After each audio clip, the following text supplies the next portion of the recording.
استعداداتش لهذه المباراة. تفضل أشرف. مرحبا بك من جديد. صحيح نجم كبير اسمه نور صبري تألق في هذه المباراة. النتيجة كانت ثقيلة، لكن أعتقد أن هذا الحارس قدم أفضل مستوياته. نور، مبروك شخصيا، لقد قدمت مباراة رائعة. أعتقد أن النتيجة لا تهم، يهم الاحتكاك واللعب ضد البرازيل. بسم الله الرحمن الرحيم. مباراة كبيرة وفريق كبير أكيد، يعني أنت تختبر إمكانيتك ومقاوماتك كلاعب. هناك فرق كبير نعم، لكن بالتالي هذه كرة القدم يجب أنه نتعلم. هذه شيء مهم، فرصة كبيرة كانت اليوم أنه لكل اللاعبين اللي خاضوا المباراة مع هذا الجمهور الكبير اللي بصراحة نشكره من كل قلبنا، الجمهور العراقي الكبير اللي حضر بكثافة. كنا نتمنى أنه نظهر بمستوى أفضل، لكن بالتالي أعتقد أيضا خرجنا بفوائد. نعم هناك سلبيات كثيرة، بالتالي الآن نفكر مباراة استراليا. مباراة استراليا أهم.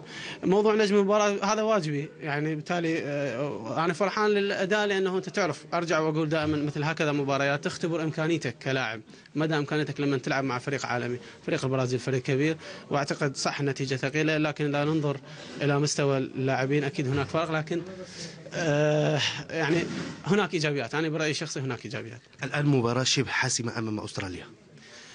حاسمة وليس شبه حاسمة، لأنه بالتالي هذه اللي هي تبقيك على الطريق الصحيح والمسار الصحيح، أو بالتالي تطلعك عن المنافسة وتبقى الأمور جدا صعبة ونصعب على نفسنا. لذلك فرصة أنه يعني مباراة ودية، نعم مباراة كبيرة، خصوصا لازم الآن مثل ما تكلم المدرب في غرفة الملابس أنه خلاص مباراة ودية وانتهت، فرصة تاريخية نعم، لكن الآن التفكير بمباراة استراليا. ابقى معي نور. المشاهدين الكرام لا يعلمون ربما أن نور سبق اللعب أمام البرازيل في مونديال الشباب 2001 في الأرجنتين. كان ضمن تلك المجموعة التي خسرت ب6 أهداف. الآن يخسر من جديد ب6 أهداف. ما هي قصتك أمام البرازيل؟ يعني بس أنا أضيف لك معلومة أنه أنا كنت في مباراة البرازيل، لكن لم أشارك في المباراة. كان الحارس أحمد علي صديقي. يعني يمكن لاعب أو لاعبين كانوا بالفريق، منهم كاكا. يعني بالنسبة للفريق البرازيلي لعبوا ضدنا. هذه هي ما تتعلق بالنتيجة، تتعلق يعني أنت لو شاهدت هناك فوارق. حتى نتكلم اللاعب العربي واللاعب الآسيوي واللاعب العالمي أو اللاعب الأوروبي واللاتيني، هناك فوارق. لكن أنا برأيي الشخصي، أنا كلاعب أتكلم عن نفسي، تجربة شخصية استفادت منها بشكل كبير. شكرا جزيلا. الله يخليك. شكرا لك. ينضم إلي أيضا مصطفى كريم. مرحبا بك مصطفى. شاركت في المباراة، أعتقد أنه حلم أن تلعب ضد البرازيل. البداية بسم الله الرحمن الرحيم. طبعا أنت تلعب ضد المنتخب البرازيلي، يعني حلم أي لاعب أن يلعب ضد هؤلاء النجوم. صح كانت نتيجة ثقيلة علينا، ولكن مباراة ودية استعدادية بالنسبة لنا، لأن عندنا الأهم هو عندنا بعد 4 أيام اللي هي مباراتنا ضد الفريق الأسترالي. عادي، مسألة طبيعية أن تخسر ضد أحسن فريق بالعالم، بس أهم شيء نحن استفادنا من المباراة.